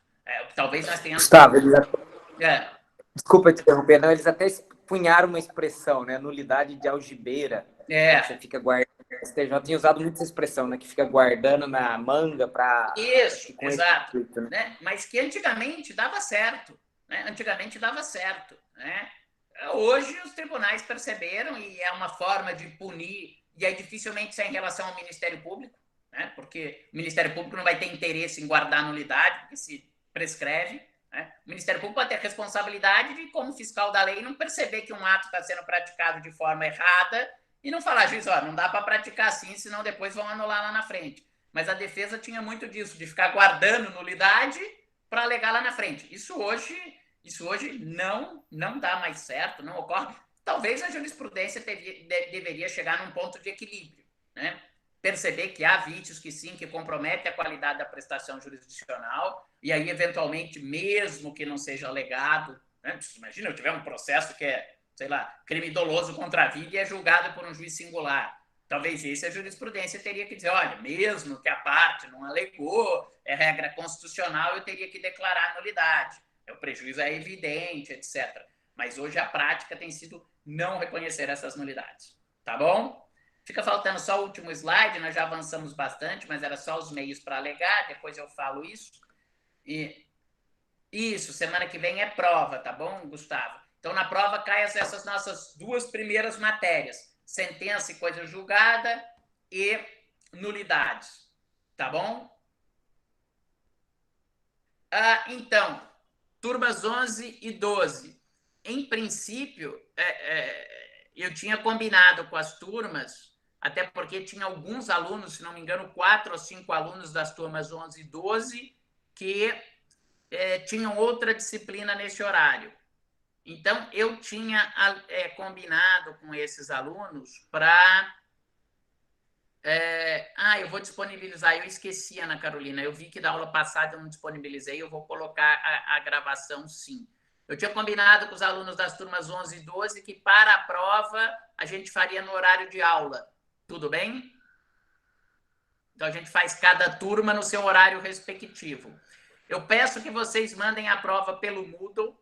Eu vou colocar no Moodle, então, daí para cada turma fazer no seu horário. Se por acaso alguém tiver algum problema em mandar no Moodle a prova, isso. Então, das turmas 11 e 12 começa 9h15. É isso aí, Beatriz, tá? Se alguém tiver problema de mandar no Moodle a prova, pode mandar por e-mail, mas eu vou pedir, salvo se vocês tiverem alguma dificuldade de escrever na hora da fotografia ou do PDF que forem mandar, na medida do possível, por favor, nominem os arquivos, porque muitas vezes para mim dá um trabalhão depois para hora de corrigir, ver o arquivo, quem é, que turma é, porque depois eu baixo os arquivos, vem tudo misturado. Então, se vocês puderem escrever no arquivo da prova o nome de vocês, precisa ser o nome completo, nome, sobrenome, tracinho, turma 11, tracinho, turma 12, T11, T12, T13, T14. Se cada um fizer isso, acho que não vai dar muito trabalho e, para mim, de verdade, poupa um tempão. A prova deverá ser manuscrita, como a gente fez nas outras provas. Depois vocês tiram uma foto. Quem tiver mais facilidade, converte em PDF, faz qualquer coisa, tá bom? Claro que se alguém fizer 1, 2 folhas, 1, 2 fotos, vai mandar 2 folhas, 2 fotos, ou se conseguir salvar como PDF, tudo bem.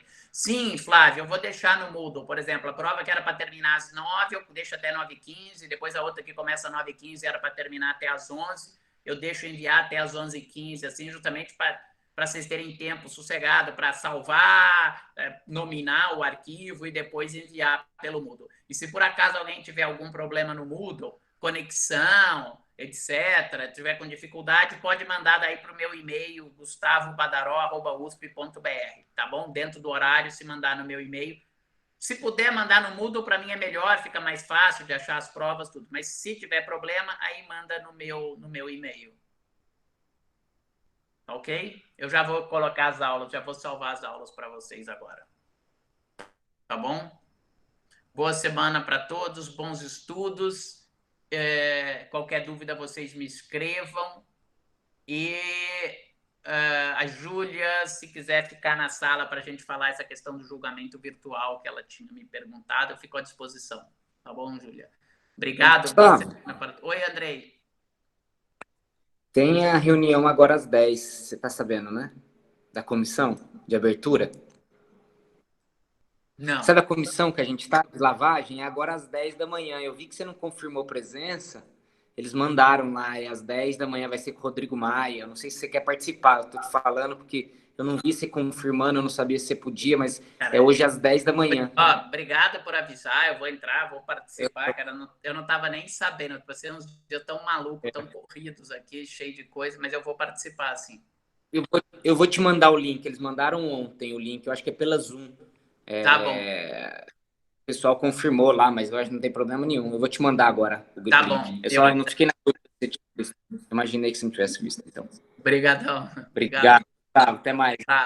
Tchau. Tchau. Professor, você consegue me ouvir? Oi, Júlia, consigo sim. Beleza. Então, eu estou elaborando a minha tese de laurea sobre esse tema e eu queria saber a sua opinião, porque, assim, eu perguntei para outros... Deixa eu só parar a gravação aqui, tá bom? Só um minutinho, desculpa te interromper. Imagina.